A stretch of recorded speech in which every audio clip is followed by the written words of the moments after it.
제가 얼마 전에 이제 상담한 내용인데, 네. 이거는 조금 널리 좀 알려야겠다. 굉장히 자주 발생할 수 있는 문제임에도 불구하고, 네.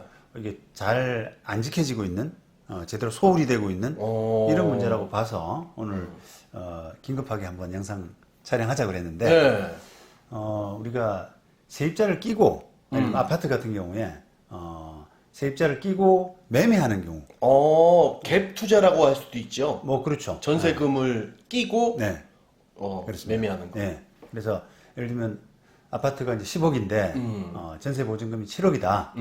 그러면 이제 사는 사람은 그 임대차를 승계하면서 네. 아직 기간이 한 1년 남았으니까 예를 들면 임차인을 승계하면서 3억만 잔금 내고 그렇죠. 정리하는 이런 식의 이제 합의를 한단 말이에요. 그렇죠. 그런 매매를 많이 하죠. 이렇게 그렇죠. 돈이 모자르거나 아니면 또 네. 열심히 모아서 전세금 주고 이제 자기가 살려고. 그렇습니다. 예, 예. 예. 그러니까 그런 합의를 할 때 이제 간과하는 부분, 좀 소홀히 하는 부분이 뭐냐면 이게 세입자가 아직 기간이 남아 있으니까 이 사람이 계속 그 기간까지는 있어야 된다, 있을 것이다라고 하는 전제로 매매 계약을 짜는데요. 그렇죠. 예상외로 만약에 세입자가 매매 계약을 기화로 해서 우리가 빌미로 해서 또 계기로 해서 임대차 계약을 중도 해지해 버린다면 우리 중도 해지권 많이 얘기했지 그렇죠. 않습니까? 중도해지권 사용할 수가 있죠. 그렇습니다. 소유권을 바뀌면. 예, 예. 예. 소유자가 바뀌게 되면은 그걸 안날로부터 상당한 시간이 지나기 전에 중도 해지할 수 있는 권한이 있단 말이에요. 예. 자, 그렇다 그러면 이 계약이 좀 엉망이 돼 버립니다. 아유, 그럼 완전 깨지는 거죠. 딱 3억만 들고 매매를 하려고 그랬는데 그렇죠. 예.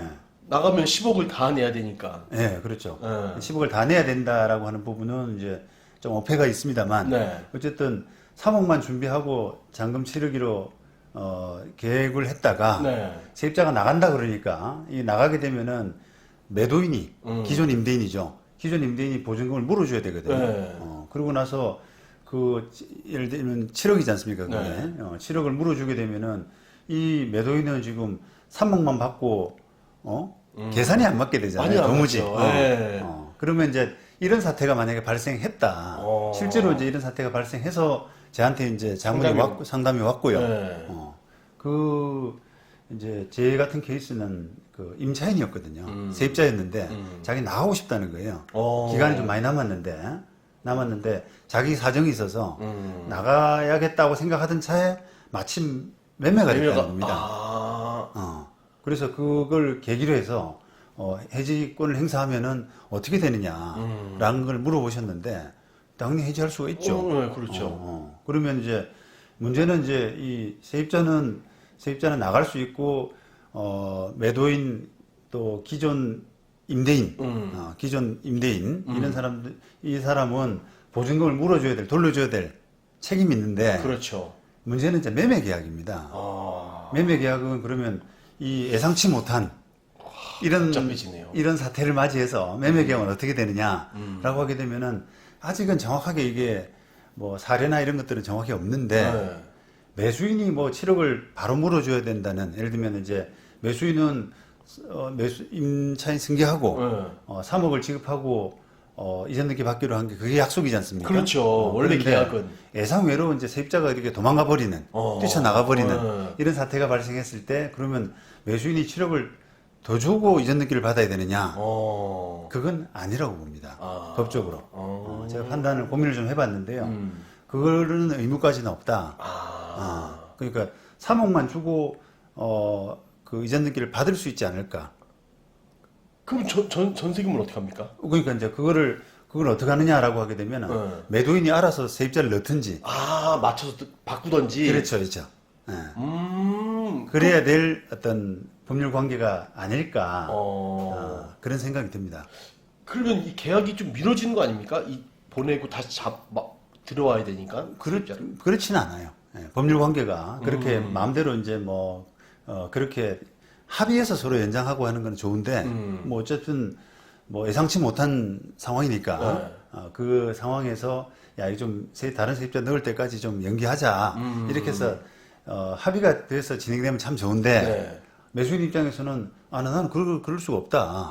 나도 내 사정이 있고 그거 나는 내 책임이 아니다. 그게 이렇게 나오게 되면은 빨리 소유권 줘. 법적인 분쟁이 붙게 되면은 3억 내고 이전 등기를 가져올 수 있지 않을까라는 생각이 들거든요.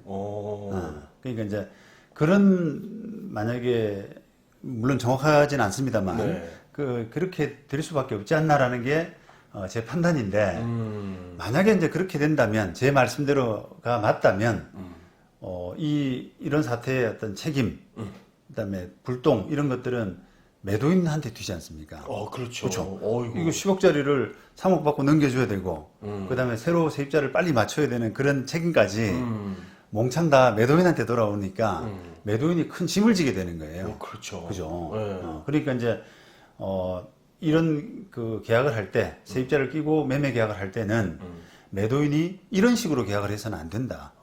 네, 이런 식으로 계약을 해서는 안 된다. 그러면 어떻게 하냐? 임차인한테 알려서 의향을. 내가 지금 이제 팔 건데 그대로 있을 거죠? 그대로 있을 거죠? 아니면 나갈 거예요? 그대로 있을 거예요? 이렇게 이제 확인해가지고 그대로 있는다라고 하는 전제로 확인하고 나서 매매 계약을 하는 그게 이제 순서이지 않을까 싶습니다. 만약 그걸 중개해준 중개사가 있다면 중개사도 완전 복잡해지겠네요. 그렇습니다. 예. 지금 이제 또 그 말씀을 좀 드리려고 그랬는데 안 그래도 이게 이제 매도인은 이제 그래야 되고 그래야 되는데 이게 일반인들은 이런 법률 관계를 잘 모르잖아요. 모르죠. 아예 모르고. 기본적으로 뭐 네. 중도의제권 자체를 잘 모르지 않습니까? 네.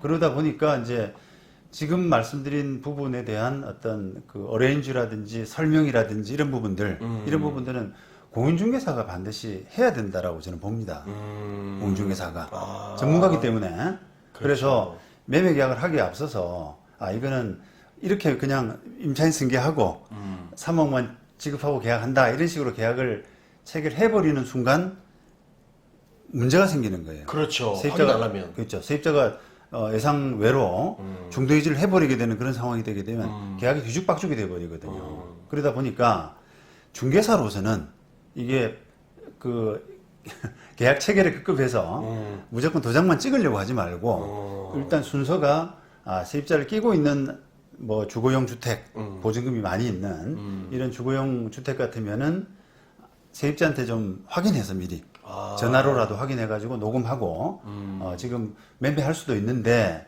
매매하게 되면은 이게 임대차 기간이 그대로 1년 남았으니까 그대로 하실 거죠. 유지할 거냐 예. 아니면 나갈 거냐. 그렇죠. 이제. 그런 확인을 해서 그대로 있겠다. 라고 이제 답을 듣고 나서 매매 계약을 진행을 하는 것이 순서입니다. 자, 그러겠네요. 네. 아니, 매도인은 진짜, 매수인은 잘 모를 것 같아요, 이런 거. 중도 해지권 있는지 없는지. 그렇죠. 그렇죠. 중개사 꼭 확인해주고, 네. 확인 설명을 해야 되겠네요. 네네. 그런데 이제 현실은 이게 공인중개사가 이런 법리를 잘 문제를 모르는 경우가 좀 많이 있고요. 많습니다. 많이 있고요. 네, 저도 변호사님한테 듣기 전까지 몰랐으니까. 네네. 네. 게다가 이제 알아도 이게 마음의 여유가 매도인 매수 그 관계를 겨우 가격 맞춰가지고 그렇죠. 그렇게 해서 손님 와서 바로 도장을 찍어야 되는 순간에 그렇지, 중개 수수료.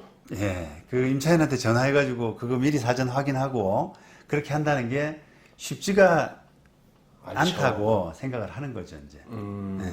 그러니까 일단은 계약 체결 시켜놓고 그렇죠, 도장 찍고. 예, 나중에 뒷감당은 나중에 하자. 이렇게 이제 알고도 진행하는 분들이 많이 있을 것 같아요. 네. 예, 그래서 그런 부분에 대한 어떤 파장 이런 부분은 굉장히 클 수가 있습니다. 그렇죠. 이게 왜냐하면 주거용 건물에서 아파트 같은 경우는 아까 말씀드린 것처럼 10억짜리 그 아파트에 보증금이 거의 7억씩이나 그렇죠, 전세 70%, 6, 7억 예, 이렇게 되기 때문에 그 나머지 이런 사태가 발생하게 되면은 매수인이 갑자기 돈을 못 마련한단 말이에요. 그러니까 이제 굉장히 계약이 엉망이 될 수 있는 또 심지어는 공인중개사가 그것도 확인 못 해줘 그런 설명을 못 해줘 그렇죠. 이렇게 나중에 이런 것도 몰랐어? 그렇죠. 사태가 벌어질지? 법적인 책임으로 이렇게 비화할 수도 있는 그런 문제이기 때문에 매매 당사자 특히 이제 공인중개사들은 조금 더 경각심을 가지고 거래에 임해야 될 것 같습니다.